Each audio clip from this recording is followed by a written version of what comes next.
Привет, друзья! В этом видео испечем с вами вкусные дрожжевые булочки с изюмом.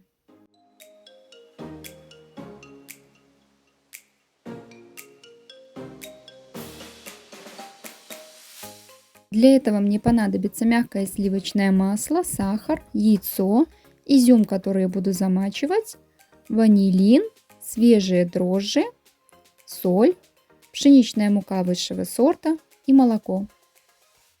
Молоко я подогреваю в микроволновке до чуть теплого состояния, переливаю в дежу миксера, затем добавляю туда сахар, соль, крошу свежие дрожжи, добавлю также яйцо и начинаю замешивать тесто.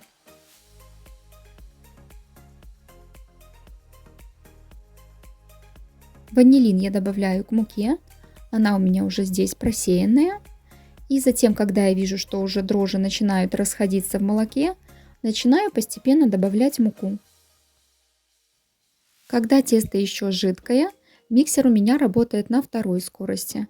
Затем, когда я уже вижу, что тесто начинает густеть, я переключаю его на первую скорость.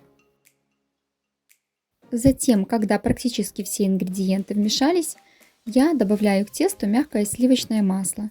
Достаньте его заранее, оно должно быть очень мягким и хорошо размазываться по тесту. Если же вдруг у вас появилось внезапное желание испечь булочки и некогда заранее доставать масло, вы можете просто короткими импульсами нагреть его. Но даже если вы его растопите и добавите в тесто, от этого оно не станет хуже. Затем я немного лопаткой прохожусь по стенкам дежи, убирая оттуда остатки теста, чтобы они хорошо вмешивались. И вот, когда тесто собралось уже в один комок, я выключаю миксер и дальше буду немножко промешивать еще тесто просто на столе. Перед тем, как дальше заниматься тестом, я бумажными полотенцами промакиваю изюм. Он у меня был заранее замочен в горячей воде. Откладываю его в сторонку, присыпаю стол немножко мукой. Вы, кстати, можете воспользоваться растительным маслом, если боитесь забить тесто мукой. Для этого обмакните бумажное полотенце в растительное масло, немножко протрите стол, а также смажьте руки. Мое тесто уже не липнет к рукам, оно готово, и теперь я буду вмешивать в него изюм. Можно добавлять изюм небольшими порциями и вмешивать в тесто, а можно раскатать его скалкой, выложить сразу же весь и затем уже замешивать дальше. Количество изюма вы также можете регулировать по своему вкусу. У нас в семье любят побольше изюма, поэтому у меня его очень даже много. Когда я вижу, что изюм более-менее равномерно распределился по тесту, на этом этапе все, тесто готово. Далее я буду отправлять его на расстойку. Перекладываю тесто в ту же дежу, где оно и замешивалось, накрываю пищевой пленкой, делаю небольшие отверстия и ставлю в теплое место. Либо же можно поставить в духовку. В духовке у меня тесто подходит около часа, а просто в теплом помещении где-то за полтора. За это время тесто должно увеличиться в объеме в 2-3 раза. Затем перекладываю его на стол и буду формировать булочки. Булочки я буду выпекать на 2 противнях, для того, чтобы они не склеивались между собой. Для этого я делю тесто на 2 равные части. И с одной частью я буду работать сразу, а вторую отложу обратно в дежу миксера. Тесто я немножко округляю. И также дежу я накрою бумажным полотенцем, чтобы оно не заветривалось сверху. Для того, чтобы булочки были одинаковыми по весу, я воспользуюсь весами. У меня получается из одной части 9 булочек по 71 грамму.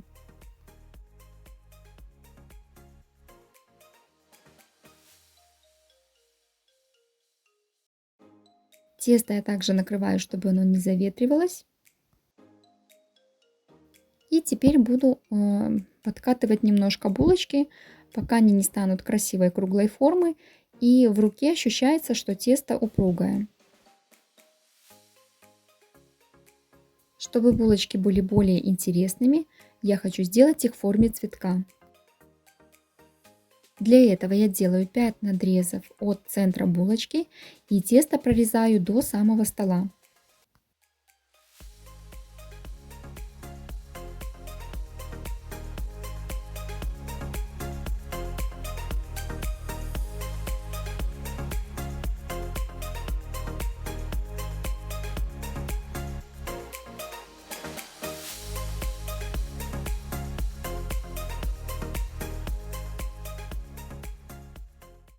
Затем накрываю булочки пленкой и отставляю их в теплое место на расстойку.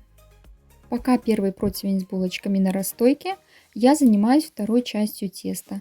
Также у меня выходит 9 булочек по 71 грамму.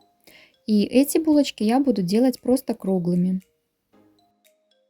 Если вас не смущают немного склеенные между собой булочки, тогда можете выпекать их на одном противне.